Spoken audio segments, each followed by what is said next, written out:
second half. Cornwall trailing 2-1, and no changes reported as Middlesex moving forward through Livingston, but has passed straight to Josh Osho.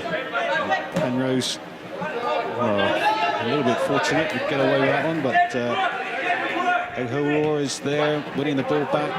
Middlesex number 3 in the from that tackle. He's formed an attack. Is Haley on that far side. Cross comes in, and Gwillim's there at the near post. Roberts having to head it out for a throw in, and Middlesex get it back in on the park quickly. Watts to Haley. Cross comes in. Allen just able to make it. O'Reilly with a good idea to volley it towards goal, but miskicks it. Eventually, Ollie Walker clears it, but Adkins just unfairly turning Kukui there, and the free kick to Middlesex. Yeah, I thought it was. I thought he just turned him, leaned into him, but we just can't keep hold of the ball at the moment. Nice touch by O'Reilly back to Livingston, and a good save, Luke Gwillim. Keegan Colt square to McGovern, and the space in front of him to Livingston. Out to Haley. This is a good build-up by Middlesex. Haley taking on Roberts, and in the end hitting it over, but the warning signs are there. Yeah, so the strength of the Middlesex side, particularly when they get in the last third, with the ability they've got, the technique and the pace, they do like to fling it about and just putting us under a little bit of pressure at the moment, and we can't seem to keep the ball for three or four passes at the moment. Middlesex number 3. And O'Hore couldn't get past Otto, but great ball through to him.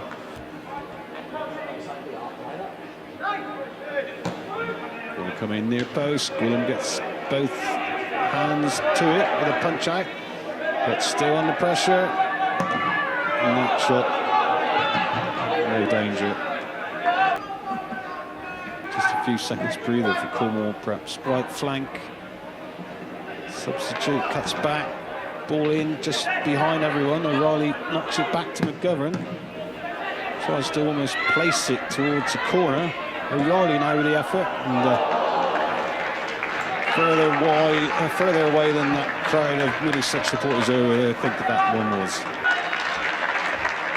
Cornwall making that substitution. It is Thiago Suarez coming on, 72nd minute, and Joe Atkins, the man, being replaced. Walker manages to keep it in now. First touch from Suarez, good control.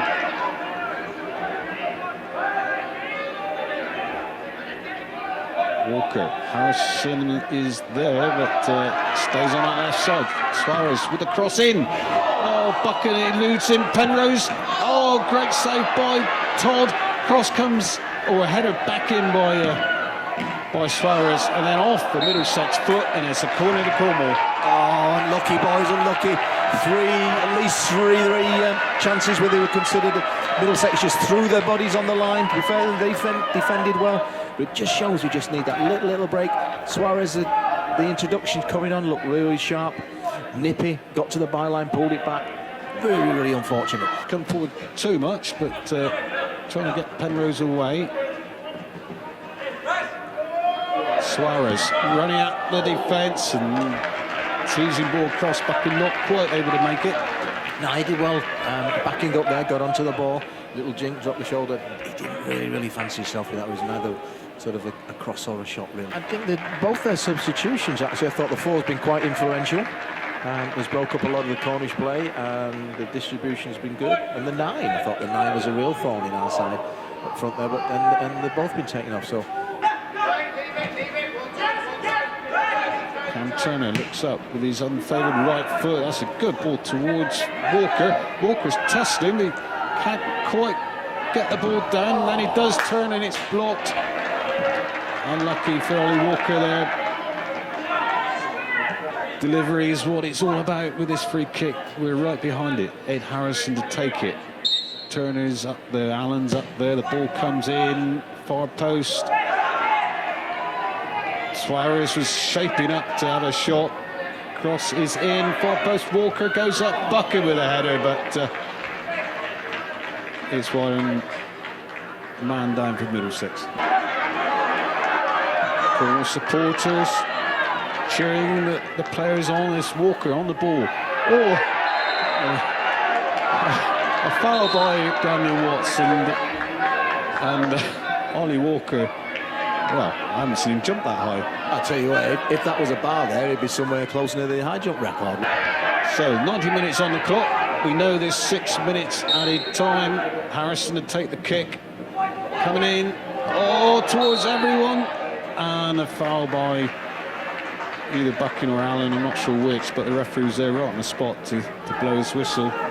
You see Richard Pallett over there, tweeting for the county. He wants to put a 4-letter word on his phone, goal, but not for the moment, as Middlesex break forward. Webber doing well, getting the throw, coming off Haley.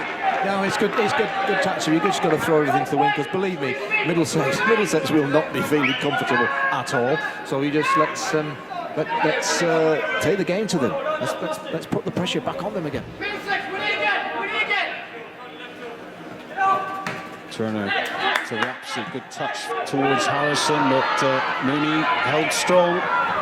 He's looked the useful player, this number 16, since he came on for Middlesex, and well, first of all, Jack Webber tried to foul him and didn't get anywhere closer. And then we see Joe Allen with a bit of a block and a yellow card.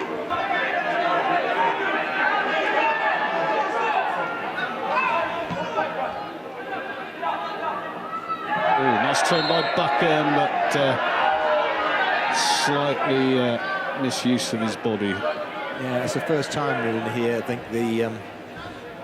it's the first time we've seen that today. Otherwise, you can say it's been really, really good, honest play. The guy's gone down. He's only just turned in, and this is a little bit of running down the clock. Cornwall throw, and Hamley knocks it back to Brilliant, and there's the final whistle. Middlesex 2, Cornwall 1. Cornwall players looking despondent, disappointed, but we still made history, Steve Massey. We got to the final. That's the first step. We go from there. Yeah, it doesn't take away the disappointment. I can feel for them out there. Feel for the supporters. Made a long, long trek up here. Although the disappointment of yes, there is the achievement, the history making that they're actually arrived at the final here, and they've done the county proud. They really, really have. Middlesex probably just edged it, deserved it. I thought the guys battled really well. Had certainly the greater chances in the second half. Certainly a number of half chances. But they can be very, very proud of themselves, what they've done for the county, and themselves, the individuals themselves, and team-wise, and the management. But it's still eluded us, and maybe we just got to go again. But the boys can be really, really proud of what they've achieved today and hold their heads up high. Yes, hold their heads up high. It was a unique experience. Cornwall in a final of a under-18 national competition, but unfortunately the scoreline is finished here at Barnet FC.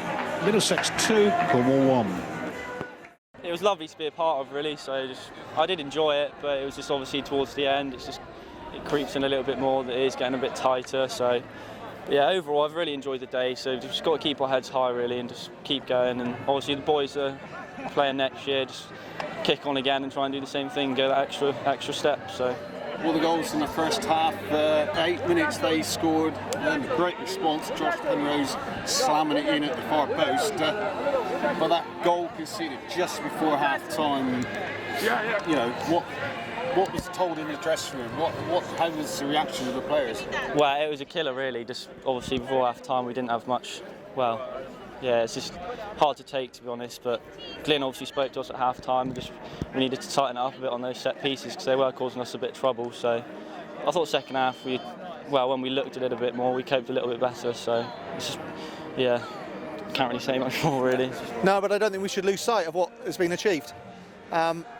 how many finals you see that someone runs away with it, and come the last half an hour of the game, I could only see one side going on and getting that second goal, and we tried everything possible to do so. Some great defending by Middlesex, who I thought was superb, right the way through their side. And I thought also, I've got to say, I thought their management team and the way they welcomed us here today was outstanding. And it was a real pleasure, disappointment, but pleasure to work with like-minded people.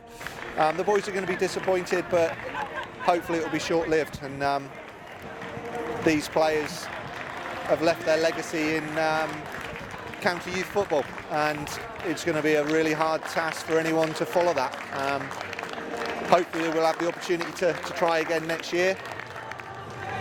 But I think we've walked off today, and it was nearly, but not quite enough. And we came up against a very, very good side. Disappointing to concede from 2 set pieces, which we knew about. You've got to look at the quality of the delivery in. Really hard to deal with. And we just grew into the game. But a bit like Somerset earlier in the year, we couldn't get that goal that would have, I think, taken us into a position of possibly going on and winning it. For aspiring youngsters coming up through the ranks, I mean, you played on a Football League ground. I mean, it's been a special trip, hasn't it? Not just today, but the whole season. You know, winning cup games, you can't get more than that. No, yeah, it's just been one of my most favourite experiences in football. So, just anyone, yeah, take the opportunity while they can, while they're young, just because it's amazing, really. So, and it's good coaches like Glenn, and obviously the others that will help you develop. So. Yeah. So, it's, you know, we've all enjoyed it, but today the gloss isn't quite there. But we've got to encourage the lads to come through the county. Of course, the gloss isn't there, but there's got to be a winner, there's got to be a loser. Unfortunately, it's us today. But I'm still smiling, and these fellas still need to smile, because football's a wonderful game, and they played some wonderful football and had some wonderful occasions, and now they've got some wonderful memories. Absolutely. Thank you to everyone, even the coach that's turned up, unfortunately 50 minutes late, and that is dreadful for them. But you know, when they arrived, you could saw the tempo of us go up. But this has been a huge effort by a whole lot of people that I'm not going to start mentioning, because I'm going to miss people out. So you know who you are. Thank you ever so much, and what a great journey. Okay, thanks very much, guys.